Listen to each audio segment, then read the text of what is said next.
the key to so many things is education. Yeah. And part of having this holiday is to acknowledge a piece of history that's overlooked, that's distorted, and outright lied about. Yeah. And so if by having this holiday and making it known, and I didn't know about this until a few years ago, literally. Mm-hmm. I didn't grow up knowing about Juneteenth or any of that. And so, like, for me, when I first heard it, it was a prompt, okay, what is the significance of this day? Like, what happened? Why is this being celebrated or identified? And so it prompted me to educate myself a bit more on this thing. And so, I mean, so many of our problems arise from a distortion of the truth, of a lie. And if you begin to educate, you begin to solve problems. And so from that basic thing, I think it's good to acknowledge a piece of history and in some way prompt people to learn and to educate. I wanted to start off with Juneteenth. You know, anytime in the black community we get these things, holidays, some people want to celebrate the holidays. You always get the three camps. You get the camp that they're going to take whatever holiday you give them because they're going to, they want to celebrate with their family. It's another excuse to fire up a fried pork chop. You know what I mean? I only eat bad on the holidays. We keep giving you holidays. You're eating bad every month. All right, and then you got the camp who strongly believes in the holiday and they say, yeah, we need this and this is why, and you why don't you celebrate it? And then of course you got the opposite of that camp, which is just, you guys need to stop celebrating this holiday because this is why. You don't even know what the real meaning behind it is, right, and all that stuff, right? And I always fall between the camp of if I get a holiday, I get it. Who cares, right? And of course the Juneteenth is basically an acknowledgement and of when the slaves were freed, and yes, it's June 19th or whatever of that date, but some slaves didn't know till a year, 2 years later, and some people have a problem with that. But in my mind, and I'm not sure if this is accurate or not, but in my mind, how I explain that is, well, if we were slaves now and we're just getting freed, then Minister Farrakhan could send out a tweet and say, "Hey, we're free now," and then everybody is going to hear and we're like, "Yeah, we're free. Let's do it." Yeah, and then by tomorrow, everybody knows. Everybody knows. But way back then, there were some logistical hurdles in the 1860s. If they made the announcement in New York, it might take a while to get to Florida and Georgia about There's a story of a Japanese soldier in World War II. Mm-hmm. That was on one of the remote islands, and he literally did not know the war ended until the 70s.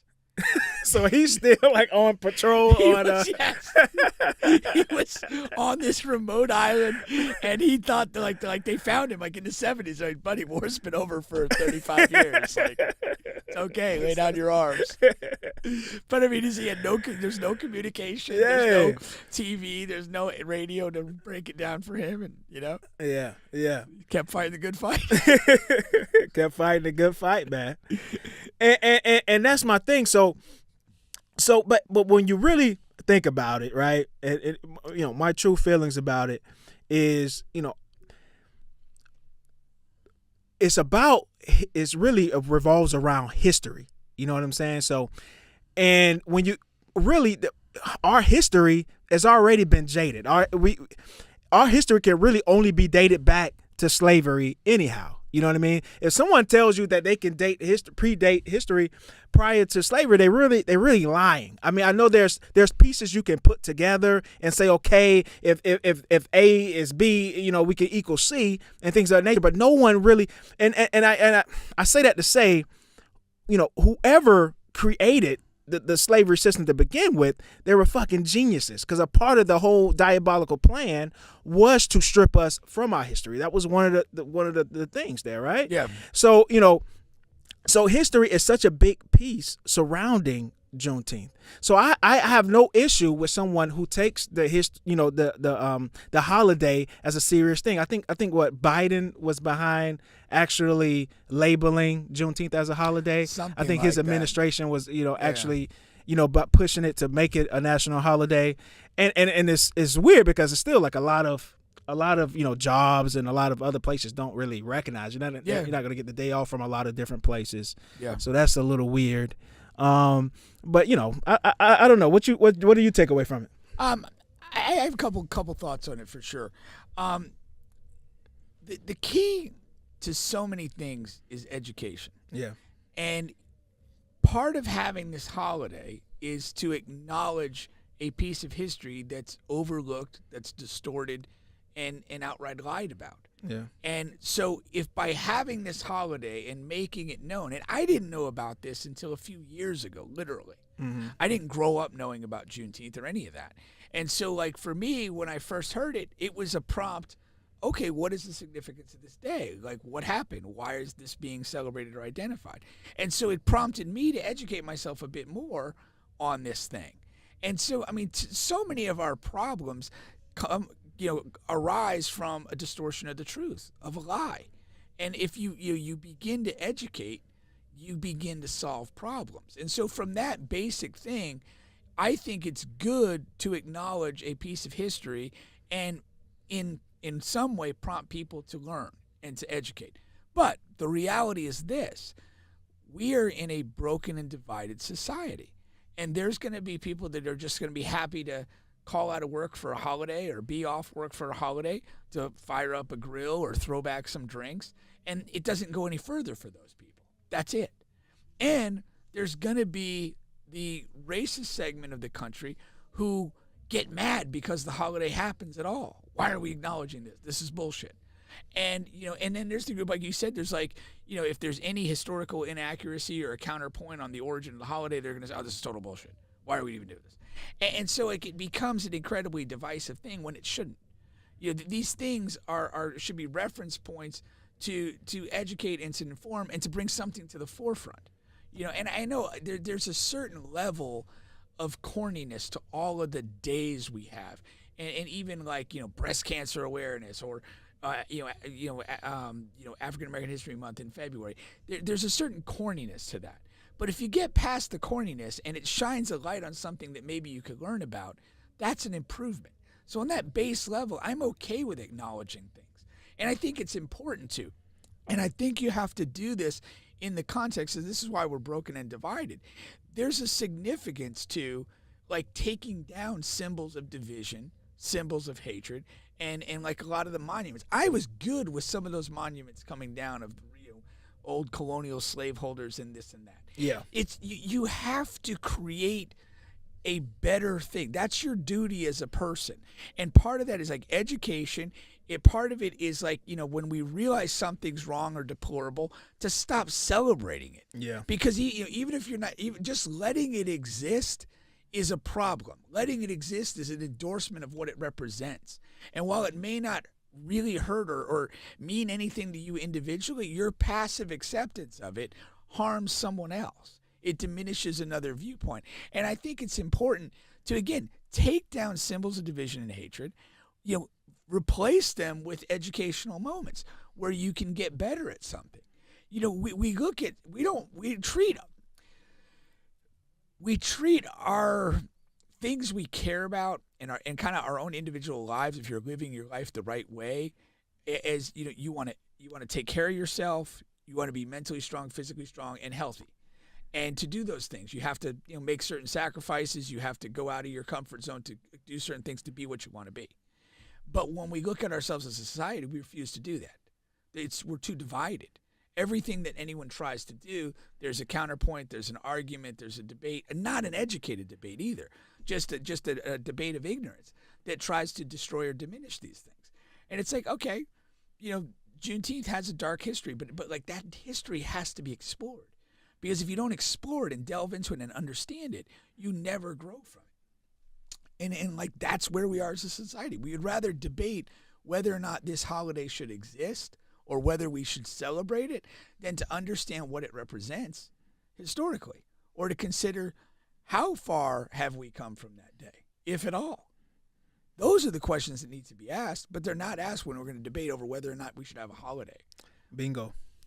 Bingo. I totally agree with all of that, really. And you know, and as I'm thinking like, okay, you know, the part of the country that ask like why have this holiday, whether they're white, black, or whatever, is like you said, it's a part of knowing, because okay, say if you're not a part of the black race, understanding Juneteenth and Black History Month can help you better understand the plight of black people and why a lot of us are the way we are. You know what I mean? Because, you know, one of my favorite stories of all time, of any genre, funny, sad, whatever, and I think I told this story on the show several times, is that the Vietnam War, right? When our military went over to Vietnam and we were at war, and the Vietnamese people were on the big horns, and they're like, "Soul brother, you know, this is not your war." Like, they were so confused and dumbfounded of why so many black men were on the front line fighting for the United States. They literally could not understand why we were there. And it's like, "Yo, soul brother, this is not your war." And the thing about it is, those black men, they don't understand. They didn't know, because they don't know the history, that we were detached from our history. Yeah. You know what I mean? Yeah. So to better understand, you know, you know, your black neighbor or whatever, is to understand slavery, to understand Black History Month, to understand what our parents, grandparents, whatever, et cetera, went through, and how some of that trauma and things are just passed down through generations and through generations. You know what I mean? Yeah. And also the last thing there, which you did hint on, is just a basic, simple acknowledgement of, hey, this did happen. Right. Like, we're in 2024. It happened a while ago, but this did happen. Yeah. Like, this was in our country. This is a part of our history. It happened to this class of people, and the class of people that are still here already. This happened. Yeah. Okay. And this is the day that we acknowledge it, and we're going to acknowledge it once a year, every year, just so everyone knows. Yeah. You know? Yeah. And that's why, I mean, to a degree, I always kind of internally laugh at, like, you'll have the 9/11 stuff, and it's never forget. Yeah. We'll never forget the whole fucking story. Yeah. Because it's just not 9/11. Yeah. There's a wealth of atrocities this country has committed. There's a wealth of atrocities the white people in this country have committed that they would just want to literally deny or pretend never happened. And that's just not how it works. I mean, our actions, all actions, white people, but all people, your actions have consequences. They have reactions, and they trigger things, a cycle of events that you can't just say, "Oh, this never happened." No, the fact that it happened explains where you are right now today. And until you get that, until you understand that, you're not in a position to move forward or be any better.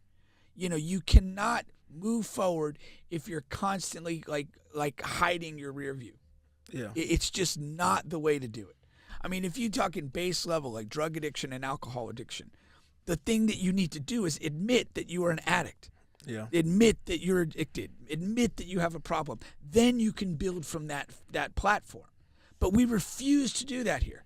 Yeah. And in the current iteration of the Republicans and these fucking animals, is they want to deny that further. Yeah. They want to remove books. They want to remove diversity programs. They want to remove everything that gives us any historical accuracy, so that they could just perpetuate lies, nonsense, and bullshit. Yeah.